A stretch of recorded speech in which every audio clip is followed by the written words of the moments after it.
Thomas Crowley, 14 February 1949 – 10 June 1995, was an Irishman who fought in the Croatian War of Independence.He joined as a volunteer with the Croatian Defence Forces in 1991 and was assigned to the Ante Paradžik First Battalion in 1991.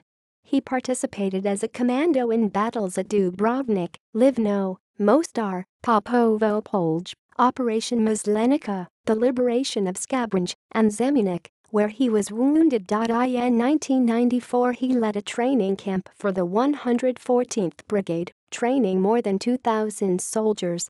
He was killed in action near Dubrovnik in 1995 and is buried near Split.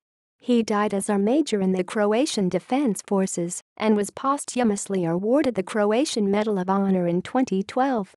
References